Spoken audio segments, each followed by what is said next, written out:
কর্ম এবং ফল। দেখতে গেলে এই সমস্ত ব্রহ্মাণ্ড এই দুইয়ের মাঝেই স্থির হয়ে আছে। মানুষজন কর্ম করেন ভালো ফল লাভের আশায়, আর ভালো ফল লাভের আশায় উনি এটাই ভুলে যান যে উনি যে কর্ম করছেন তা কি করছেন। আমি বলেছিলাম কর্ম করুন ফলের চিন্তা না করে, কিন্তু কি কর্ম করছেন সেই বিষয়ে ভাবাটাও অত্যন্ত আবশ্যক। নয়তো অনেক সময় আমরা এমন কর্ম করে ফেলি যা না চাইতেও বিষে পরিণত হয়, যা হয়েছে দুঃশাসনের সাথে, দুর্যোধনের সাথে, গুরু দ্রোণের সাথে। একজনের মানসিকতা উচিত ছিল না, একজনের বিবেক উচিত ছিল না, আরেকজন যে পক্ষ নির্বাচন করেছিলেন সেই পক্ষ উচিত ছিল না। আর যা কিছু ওনাদের সাথে হলো, আপনার আমাদের সকলের সাথে তা হতে পারে।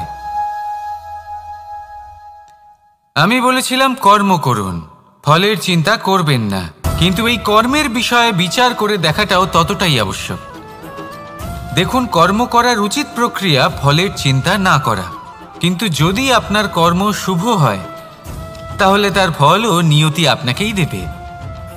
সর্বদা কর্ম করার সময় এটা ভাবুন যে আপনার এই কর্ম এই সংসারকে, এই সমাজকে, আপনার পরিবারকে, আপনার আশেপাশের মানুষজনকে কোন দিশায় নিয়ে যাবে।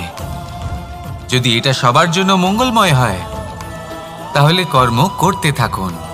আর হ্যাঁ, নিশ্চিত রূপে ফলের চিন্তা করবেন না।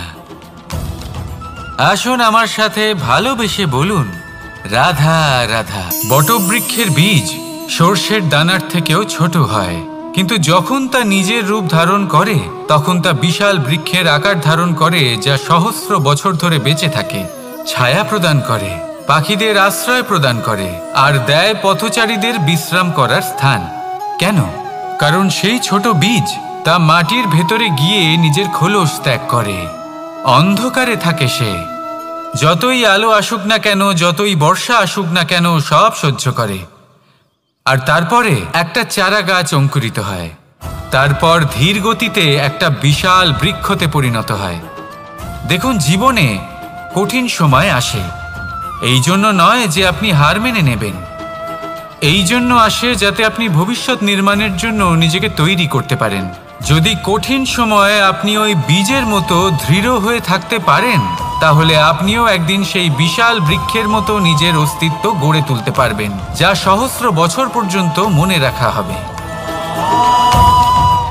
আসুন আমার সাথে ভালোবেসে বলুন রাধা রাধা। এই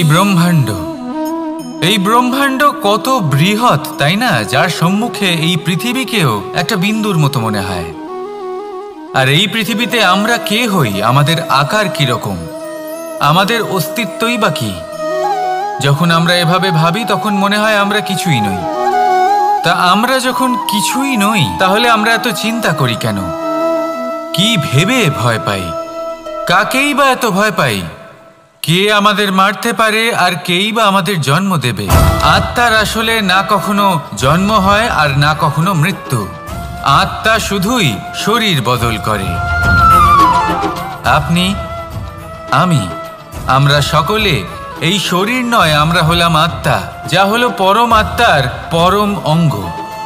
সেই জন্য মনে রাখবেন, বাইরের কোথাও দেখবেন না, নিজের অন্তরের গভীরে গিয়ে দেখুন, আত্মাকে উপলব্ধি করতে শিখুন। ক্লেশ, ভয়, চিন্তা, এই সব কিছুর থেকে নিজেকে দূরে রাখুন, তাহলেই উপলব্ধি করতে পারবেন পরমাত্মাকে। তাহলে আসুন আমার সাথে ভালোবেসে বলুন রাধা রাধা।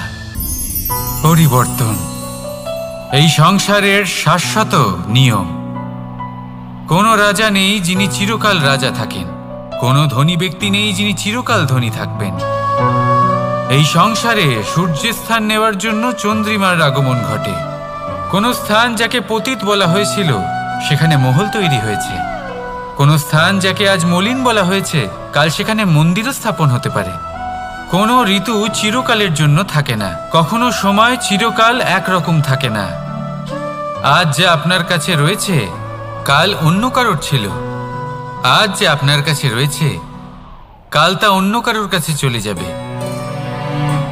আপনার সাথে কিছু থাকলে তা হলো আপনার কর্ম, কিন্তু সেই কর্মের পরিণামও আপনার নয়। আপনি শুধু কর্ম করুন, বাকি সবকিছুই পরিবর্তনশীল। কিন্তু সেই পরিবর্তনকে দেখে ভয় পাওয়ার প্রয়োজন নেই, তাকে স্বাগত জানান। যদি আপনি হাসি মুখে সেই পরিবর্তনকে স্বাগত জানান, তাহলে এই পরিবর্তনও হাসি মুখে আপনার সাথে থাকবে। আসুন আমার সাথে ভালোবেসে বলুন, রাধা রাধা। সঞ্চয়। মানুষের যখন থেকে বোধবুদ্ধি হয়, সঞ্চয় করতে আরম্ভ করে দেন। সঞ্চয় করতে থাকেন ভোজনের, সঞ্চয় অর্থের, সঞ্চয় শক্তির। নিজের জন্য করেন, নিজের পরিবারের জন্য করেন, নিজের স্ত্রীর জন্য করেন, সন্তানের জন্য করেন, সন্তানের সন্তানের জন্যও সঞ্চয় করেন। সঞ্চয় করার জন্য ওনার কাছে অনেক কারণ রয়েছে, কারণ উনি এটা ভাবেন যে এই সঞ্চিত শক্তির জন্য কেউ ওনার কোনো ক্ষতি করতে পারবে না। মানুষ ভুলে যান একটা গুরুত্বপূর্ণ কথা, এই সত্য, উনি এই সংসারে খালি হাতেই এসেছিলেন, আর এখান থেকে ওনাকে খালি হাতেই যেতে হবে। যা এখানকার তা এখানেই থেকে যাবে। আর যদি কিছু ওনার সাথে যায় তা হলো ওনার কর্ম, আর কিচ্ছু নয়। তাই যদি কিছু অর্জন করতে চান, তাহলে শুভ কর্ম অর্জন করুন, আত্মশক্তি অর্জন করুন, কারণ পরলোকে এটাই হবে আপনার সম্পত্তি। তাহলে কি এটা আপনি অর্জন করতে চান না? আসুন আর আমার সাথে ভালোবেসে বলুন, রাধা রাধা। সদিচ্ছা। দেখতে গেলে 3 অক্ষরে তৈরি এই শব্দ, কিন্তু সমস্ত ত্রিলোক তার উপরেই আধারিত। আপনি এই সংসারে এসেছেন, তখন অবশ্যই শ্বাস নেবেন, কিন্তু তার বদলে আপনাকে কিছু তো দিতেই হবে। আপনার উপর নির্ভর করছে আপনি কি দেবেন। কি দেবেন এই সংসারকে, এই সমাজকে, নিজের পরিবারকে, আর তার বদলে কি নেবেন? যশ নাকি অপযশ? দেখুন, এক ছিল রাবণ, যে কিনা সমুদ্র পার করল সীতাকে অপহরণ করার জন্য, আর এক ছিলেন রামচন্দ্র, যিনি সমুদ্র পার করেছিলেন, সেতু বানিয়ে গিয়েছিলেন সীতাকে ফিরিয়ে নিয়ে আসার জন্য। দুজনেই সমুদ্র পার করেছিলেন, শুধু পার্থক্য ছিল সদিচ্ছাকে বোঝার, লক্ষ্যের।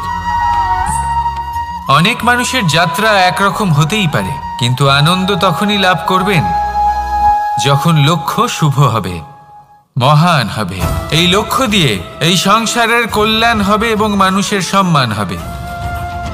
যদি আপনার সংকল্প উচিত হয়, তাহলে আপনার লক্ষ্য উচিতই হবে, নয়তো শুধুমাত্র বিনাশ হবে। আর উচিত এটাই হবে যে বিনাশের হাত থেকে যেন নিজেকে বাঁচানো যায়, কি বলেন? তাই জীবনে যে লক্ষ্য স্থির করছেন, মনে রাখবেন তা যেন শুভ লক্ষ্য হয়।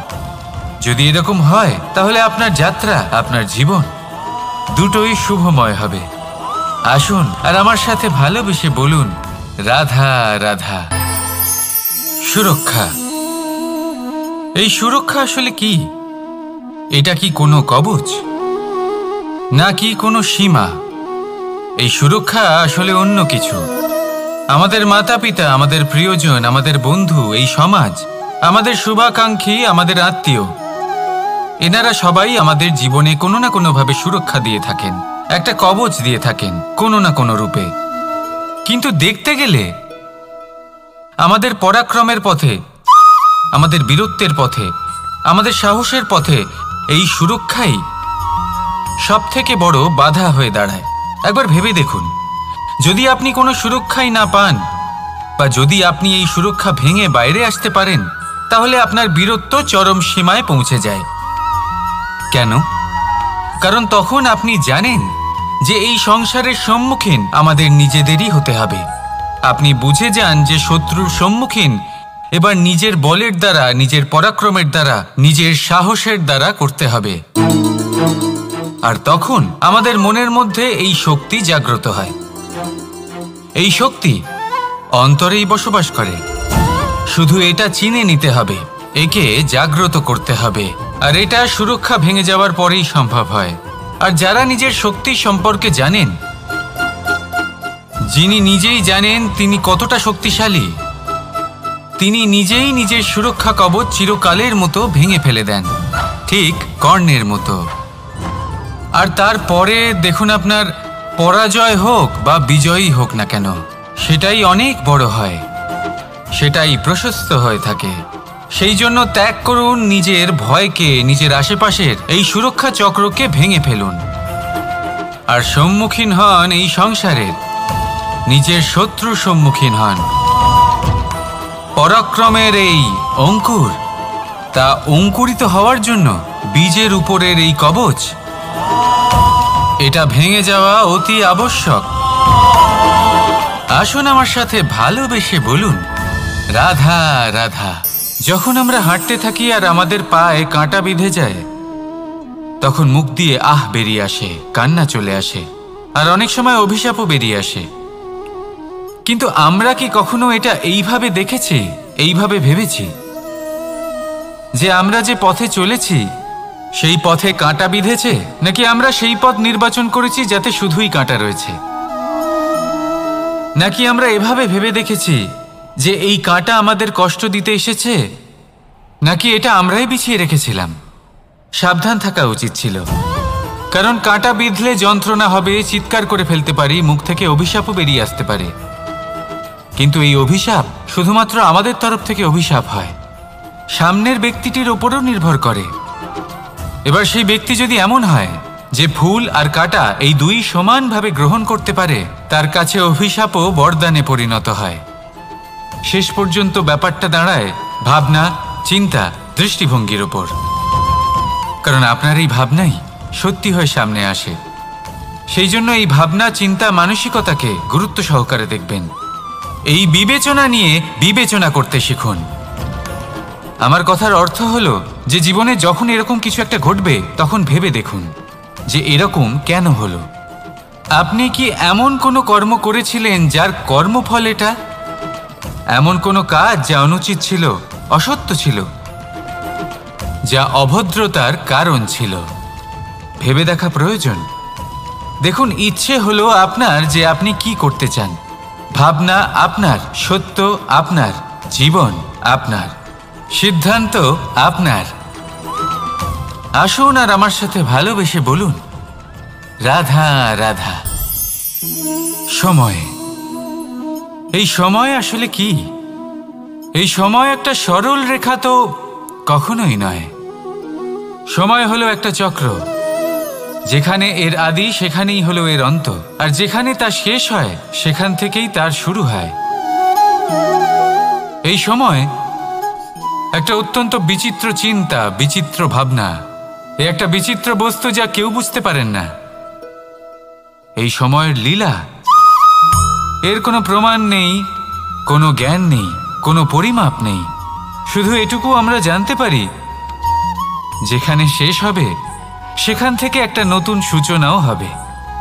যা আজ আপনার কাছে আছে, কাল অন্য কারোর কাছে যাবে, তারপরে তার কাছ থেকেও অন্য কারোর কাছে যাবে, তারপরে তার থেকেও ছিনিয়ে নেওয়া হবে।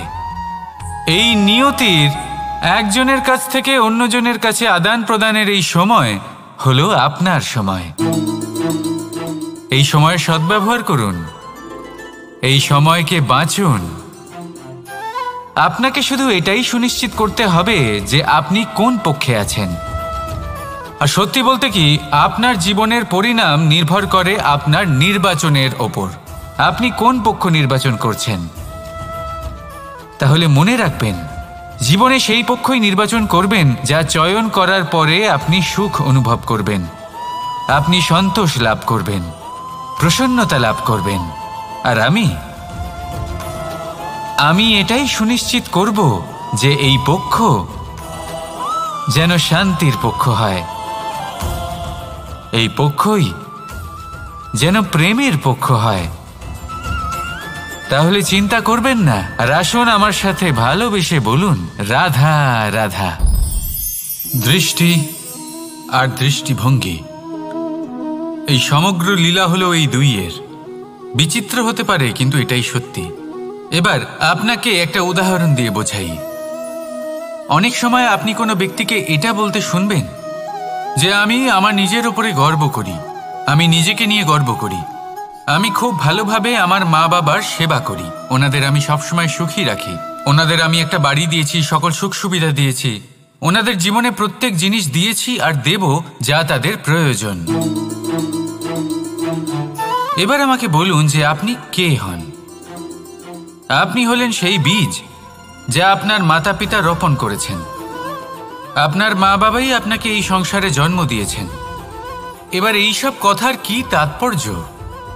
এই হলো সেই ব্যক্তির দৃষ্টিভঙ্গি। এবার দেখা যাক এই প্রকৃতি আমাদের কি শেখায়।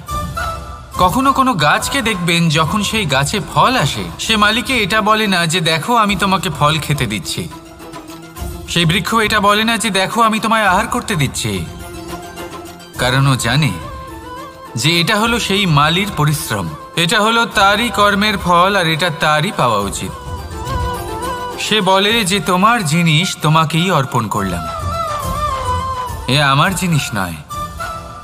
ও জানে সেই মালির গুরুত্ব আসলে কি। এটা হলো তার দৃষ্টিভঙ্গি।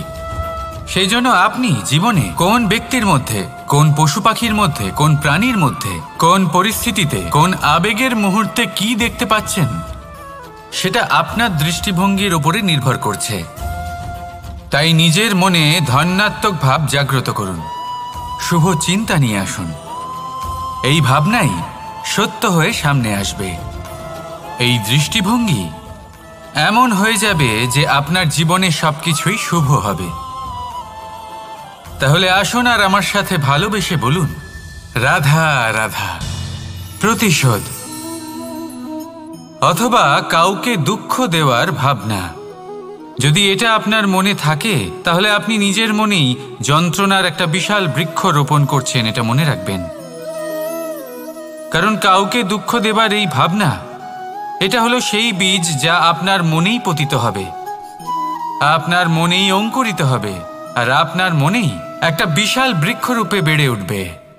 জীবন আপনার, কর্ম আপনার, কাউকে দুঃখ দেবার ভাবনা আপনার ছিল, এই বৃক্ষ হলো আপনার, তাই এর ফলও আপনিই পাবেন, যা গ্রহণও আপনাকেই করতে হবে।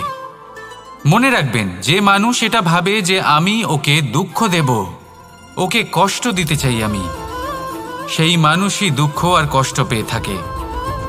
যদি সেই জায়গায় আপনি এটা ভাবেন যে আমি কাউকে সুখী করে তুলতে চাই, কাউকে সুখ প্রদান করতে চাই, তাহলে তারও বীজ আপনার মনেই রোপণ হবে, বৃক্ষে পরিণত হবে, যার ফলও আপনিই পাবেন।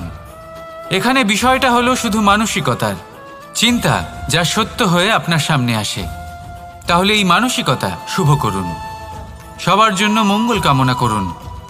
অন্যের মনে আপনার জন্য ভালো চিন্তা থাকুক বা না থাকুক, আপনি সবার জন্য শুভ চিন্তা করে কর্ম করতে থাকুন, তাহলে আপনার সাথেও ভালোই হবে।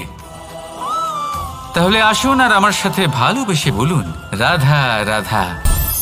সুখ আর অভিজ্ঞতা, এই দুই জীবনে একসাথে কখনোই আসে না।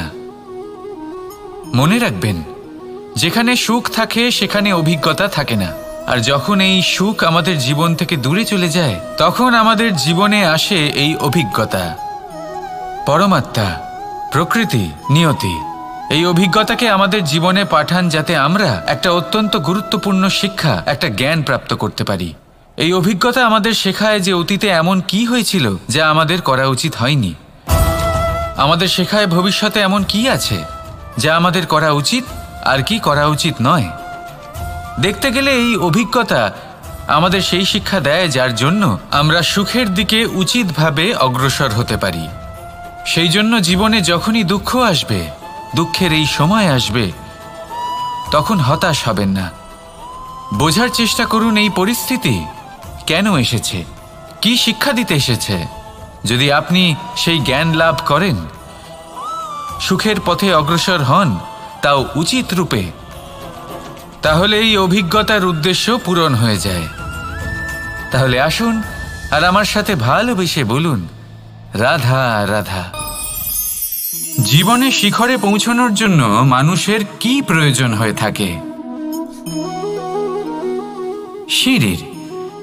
কিন্তু তাও প্রত্যেক মানুষ, প্রত্যেক ব্যক্তি শিখরে পৌঁছতে পারেন না। এর কারণ কি? কারণ একটা হতে পারে যে মানুষ কল্পনা করতে থাকেন কিন্তু সিঁড়ি খুঁজে পান না।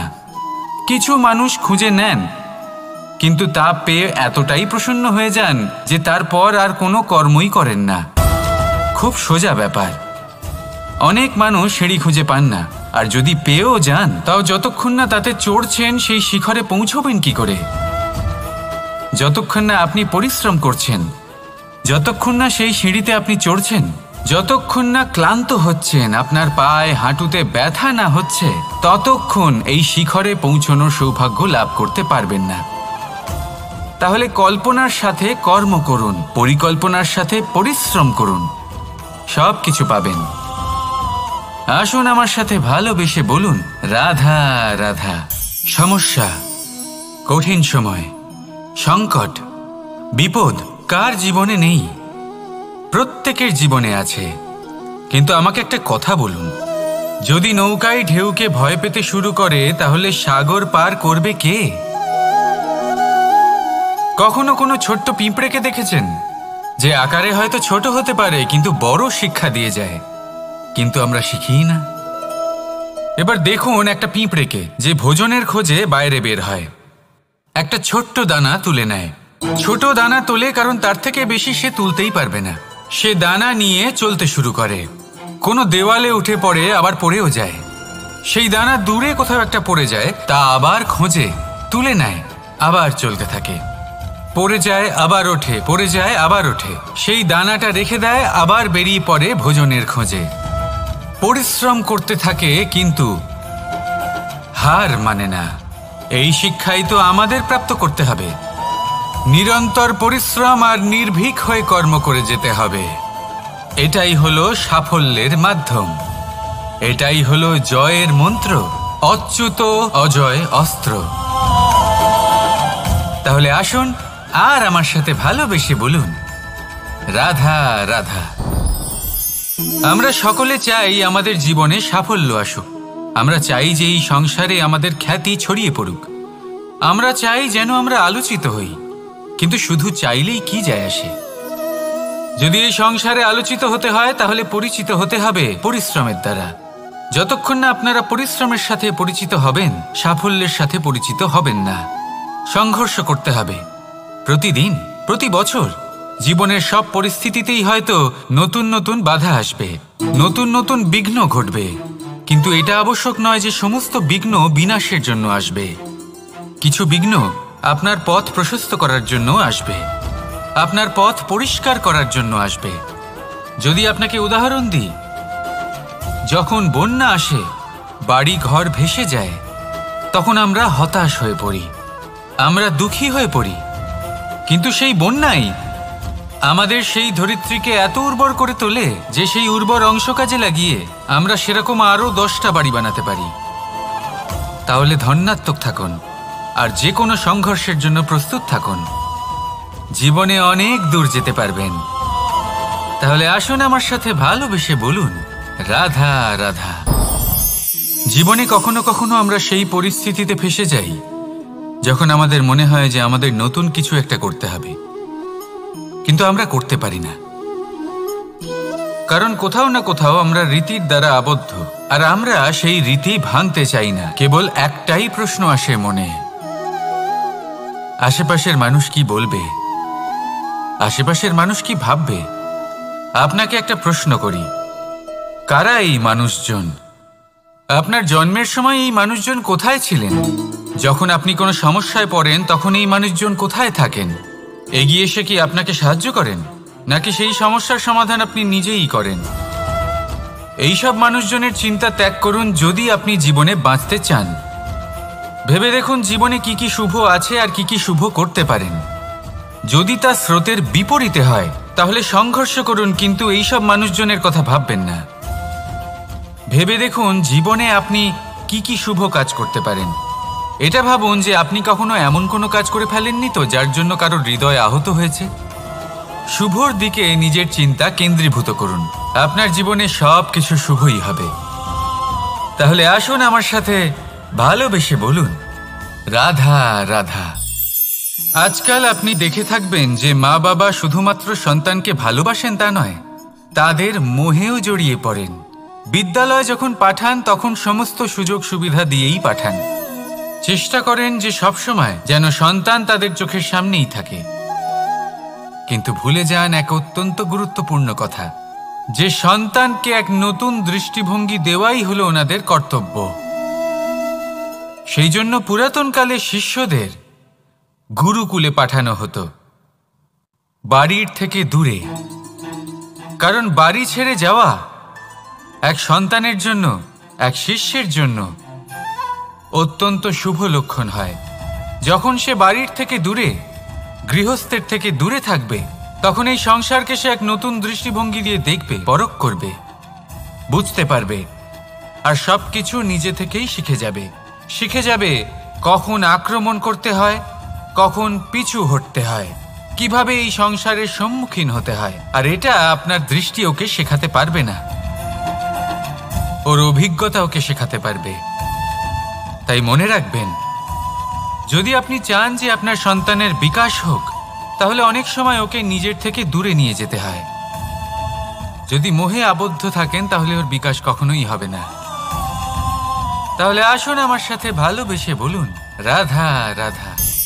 কখনো কখনো মানুষ মনে করেন যে সে নিজেই সব থেকে বেশি শক্তিশালী, তিনি হলেন জ্ঞানী।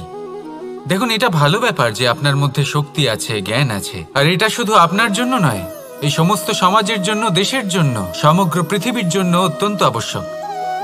কিন্তু এই কথাটাও বোঝা অত্যন্ত আবশ্যক যে এই জ্ঞান যেন কখনো অহংকার না হয়ে ওঠে। যখন মানুষের মধ্যে জ্ঞান থাকে তখন সে রাম হয়ে ওঠে। রাম, যিনি সমুদ্রের বুকে সেতু বানিয়েছিলেন, বানর সেনার দ্বারা রাক্ষস রাজকে পরাজিত করেছিলেন, আর চিরকালের জন্য সবার কাছে আদর্শ হয়ে উঠেছিলেন। আর যদি মানুষের মনে অহংকার জন্মায়, তাহলে সে রাবণ হয়ে ওঠে।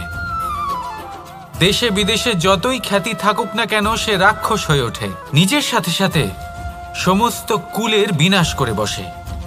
এবার জ্ঞান নাকি অহংকার, আপনার কি চাই সেই সিদ্ধান্ত আপনার, আর আপনার এই সিদ্ধান্তই নিশ্চিত করবে যে আপনার কর্ম কি হবে, আর আপনার এই কর্মই নিশ্চিত করে দেবে আপনার প্রারব্ধ কি হবে। তাহলে শুভ কর্ম করুন আর আমার সাথে ভালোবেসে বলুন, রাধা রাধা। আপনি কখনো পাখিদের দেখেছেন? যেভাবে মানুষ তার সন্তানকে জন্ম দেয়, পাখিরাও সন্তানদের জন্ম দেয়। আর যেই তার সন্তান এই সংসারে প্রবেশ করে, সেই পাখি তাকে আগলে রাখে, তার যত্ন করে, ওর জন্য বাসা বানায়, ওর জন্য দূর কোথাও থেকে খাবার নিয়ে আসে, নিজের ঠোঁট দিয়ে ওর মুখে খাবার খাইয়ে দেয়, সবকিছু করে। কিন্তু একটা কাজ পাখি করে, কিন্তু মানুষ কখনোই করে না। যখন পাখি মনে করে যে তার সন্তান বড় হয়ে গেছে, ওকে এবার ওরা শিখতে হবে, নিজেকেই আত্মরক্ষা শিখতে হবে, নিজের খাবার নিজেই খুঁজে আনতে হবে, তো সেই পাখি তার সন্তানকে বাসা থেকে বের করে দেয়। তারপর সেই পাখির সন্তান নিজে উড়তে শেখে, আত্মরক্ষা করতে শেখে, এবং আস্তে আস্তে সে আত্মনির্ভর হয়ে ওঠে। কিন্তু মানুষ কি তার সন্তানের সাথে এটাই করে? কখনোই নয়। মানুষ তার সন্তানকে নিজের সাথে বেঁধে রাখে, সব সময় তার লালন পালনের, তার দেখাশোনার ব্যবস্থা করে রাখে, আর এটাই ভাবেন যে আমি হলাম ওর পালনকর্তা, ওর খেয়াল রাখা তো আমার কর্তব্য। কিন্তু না, এই কাজ করতে করতে উনি আস্তে আস্তে নিজেরই সন্তানের শত্রু হয়ে ওঠেন, তার বিকাশের শত্রু হয়ে ওঠেন। তাই যখন সন্তান বড় হবে তখন অবশ্যই ভালোবাসুন, কিন্তু পাখির মতো কঠোর হওয়াও প্রয়োজনীয়, তবেই তার বিকাশ হবে। ওকে নিজের কষ্ট নিজেকেই সহ্য করতে দিন, শিখতে দিন জীবনের অনুভূতি কেমন, তবেই তার বিকাশ হবে। নয়তো সেই সন্তান আজীবন আপনার জন্য বোঝা হয়ে থাকবে, আর আপনি তার বিকাশের পথে আজীবন বাধা হয়ে থাকবেন। আর আমার মনে হয় না আপনি সেটা চাইবেন, তাই তো? আসুন আমার সাথে ভালোবেসে বলুন, রাধা রাধা। বটবৃক্ষের বীজ সর্ষের দানার থেকেও ছোট হয়, কিন্তু যখন তা নিজের রূপ ধারণ করে তখন তা বিশাল বৃক্ষের আকার ধারণ করে, যা সহস্র বছর ধরে বেঁচে থাকে, ছায়া প্রদান করে, পাখিদের আশ্রয় প্রদান করে, আর দেয় পথচারীদের বিশ্রাম করার স্থান। কেন? কারণ সেই ছোট বীজ তা মাটির ভেতরে গিয়ে নিজের খোলস ত্যাগ করে, অন্ধকারে থাকে সে, যতই আলো আসুক না কেন, যতই বর্ষা আসুক না কেন, সব সহ্য করে। আর তারপরে একটা চারা গাছ অঙ্কুরিত হয়, তারপর ধীর গতিতে একটা বিশাল বৃক্ষতে পরিণত হয়। দেখুন, জীবনে কঠিন সময় আসে, এই জন্য নয় যে আপনি হার মেনে নেবেন, এই জন্য আসে যাতে আপনি ভবিষ্যৎ নির্মাণের জন্য নিজেকে তৈরি করতে পারেন। যদি কঠিন সময়ে আপনি ওই বীজের মতো দৃঢ় হয়ে থাকতে পারেন, তাহলে আপনিও একদিন সেই বিশাল বৃক্ষের মতো নিজের অস্তিত্ব গড়ে তুলতে পারবেন, যা সহস্র বছর পর্যন্ত মনে রাখা হবে। আসুন আমার সাথে ভালোবেসে বলুন, রাধা রাধা। এই ব্রহ্মাণ্ড কত বৃহৎ, তাই না? যার সম্মুখে এই পৃথিবীকেও একটা বিন্দুর মতো মনে হয়। আর এই পৃথিবীতে আমরা কে হই, আমাদের আকার কিরকম, আমাদের অস্তিত্বই বা কি? যখন আমরা এভাবে ভাবি তখন মনে হয় আমরা কিছুই নই। তা আমরা যখন কিছুই নই, তাহলে আমরা এত চিন্তা করি কেন? কি ভেবে ভয় পাই? কাকেই বা এত ভয় পাই? কে আমাদের মারতে পারে আর কেই বা আমাদের জন্ম দেবে? আত্মার আসলে না কখনো জন্ম হয় আর না কখনো মৃত্যু। আত্মা শুধুই শরীর বদল করে। আপনি, আমি, আমরা সকলে এই শরীর নয়, আমরা হলাম আত্মা, যা হলো পরম আত্মার পরম অঙ্গ। সেই জন্য মনে রাখবেন, বাইরের কোথাও দেখবেন না, নিজের অন্তরের গভীরে গিয়ে দেখুন, আত্মাকে উপলব্ধি করতে শিখুন। ক্লেশ, ভয়, চিন্তা, এই সব কিছুর থেকে নিজেকে দূরে রাখুন, তাহলেই উপলব্ধি করতে পারবেন পরমাত্মাকে। তাহলে আসুন আমার সাথে ভালোবেসে বলুন, রাধা রাধা। পরিবর্তন এই সংসারের শাশ্বত নিয়ম। কোনো রাজা নেই যিনি চিরকাল রাজা থাকেন, কোনো ধনী ব্যক্তি নেই যিনি চিরকাল ধনী থাকবেন। এই সংসারে সূর্যের স্থান নেওয়ার জন্য চন্দ্রিমার আগমন ঘটে। কোনো স্থান যাকে পতিত বলা হয়েছিল, সেখানে মহল তৈরি হয়েছে। কোনো স্থান যাকে আজ মলিন বলা হয়েছে, কাল সেখানে মন্দিরও স্থাপন হতে পারে। কোনো ঋতু চিরকালের জন্য থাকে না, কখনো সময় চিরকাল একরকম থাকে না। আজ যে আপনার কাছে রয়েছে, কাল অন্য কারোর ছিল। আজ যে আপনার কাছে রয়েছে, কাল তা অন্য কারোর কাছে চলে যাবে। আপনার সাথে কিছু থাকলে তা হলো আপনার কর্ম, কিন্তু সেই কর্মের পরিণামও আপনার নয়। আপনি শুধু কর্ম করুন, বাকি সবকিছুই পরিবর্তনশীল। কিন্তু সেই পরিবর্তনকে দেখে ভয় পাওয়ার প্রয়োজন নেই, তাকে স্বাগত জানান। যদি আপনি হাসি মুখে সেই পরিবর্তনকে স্বাগত জানান, তাহলে এই পরিবর্তনও হাসি মুখে আপনার সাথে থাকবে। আসুন আমার সাথে ভালোবেসে বলুন, রাধা রাধা। সঞ্চয়। মানুষের যখন থেকে বোধবুদ্ধি হয়, সঞ্চয় করতে আরম্ভ করে দেন। সঞ্চয় করতে থাকেন ভোজনের, সঞ্চয় অর্থের, সঞ্চয় শক্তির। নিজের জন্য করেন, নিজের পরিবারের জন্য করেন, নিজের স্ত্রীর জন্য করেন, সন্তানের জন্য করেন, সন্তানের সন্তানের জন্যও সঞ্চয় করেন। সঞ্চয় করার জন্য ওনার কাছে অনেক কারণ রয়েছে, কারণ উনি এটা ভাবেন যে এই সঞ্চিত শক্তির জন্য কেউ ওনার কোনো ক্ষতি করতে পারবে না। মানুষ ভুলে যান একটা গুরুত্বপূর্ণ কথা, এই সত্য, উনি এই সংসারে খালি হাতেই এসেছিলেন, আর এখান থেকে ওনাকে খালি হাতেই যেতে হবে। যা এখানকার তা এখানেই থেকে যাবে। আর যদি কিছু ওনার সাথে যায়, তা হলো ওনার কর্ম, আর কিচ্ছু নয়। তাই যদি কিছু অর্জন করতে চান, তাহলে শুভ কর্ম অর্জন করুন, আত্মশক্তি অর্জন করুন, কারণ পরলোকে এটাই হবে আপনার সম্পত্তি। তাহলে কি এটা আপনি অর্জন করতে চান না? আসুন আর আমার সাথে ভালোবেসে বলুন, রাধা রাধা। সদিচ্ছা। দেখতে গেলে 3 অক্ষরে তৈরি এই শব্দ, কিন্তু সমস্ত ত্রিলোক তার উপরেই আধারিত। আপনি এই সংসারে এসেছেন, তখন অবশ্যই শ্বাস নেবেন, কিন্তু তার বদলে আপনাকে কিছু তো দিতেই হবে। আপনার উপর নির্ভর করছে আপনি কি দেবেন। কি দেবেন এই সংসারকে, এই সমাজকে, নিজের পরিবারকে, আর তার বদলে কি নেবেন? যশ নাকি অপযশ, দেখুন, এক ছিল রাবণ, যে কিনা সমুদ্র পার করল সীতাকে অপহরণ করার জন্য, আর এক ছিলেন রামচন্দ্র, যিনি সমুদ্র পার করেছিলেন, সেতু বানিয়ে গিয়েছিলেন সীতাকে ফিরিয়ে নিয়ে আসার জন্য। দুজনেই সমুদ্র পার করেছিলেন, শুধু পার্থক্য ছিল সদিচ্ছাকে বোঝার লক্ষ্যের। অনেক মানুষের যাত্রা একরকম হতেই পারে, কিন্তু আনন্দ তখনই লাভ করবেন যখন লক্ষ্য শুভ হবে, মহান হবে। এই লক্ষ্য দিয়ে এই সংসারের কল্যাণ হবে এবং মানুষের সম্মান হবে।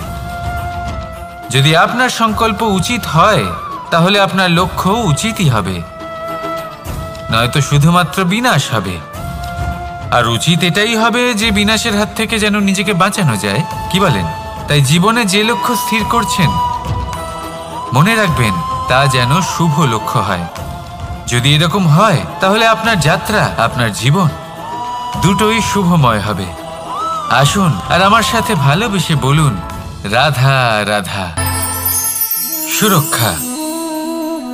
এই সুরক্ষা আসলে কি? এটা কি কোনো কবচ, নাকি কোনো সীমা? এই সুরক্ষা আসলে অন্য কিছু।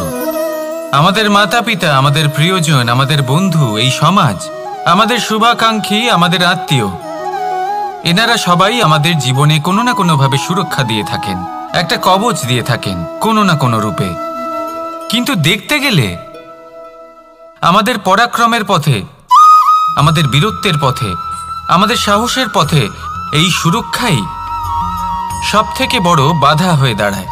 একবার ভেবে দেখুন, যদি আপনি কোনো সুরক্ষাই না পান, বা যদি আপনি এই সুরক্ষা ভেঙে বাইরে আসতে পারেন, তাহলে আপনার বীরত্ব চরম সীমায় পৌঁছে যায়। কেন?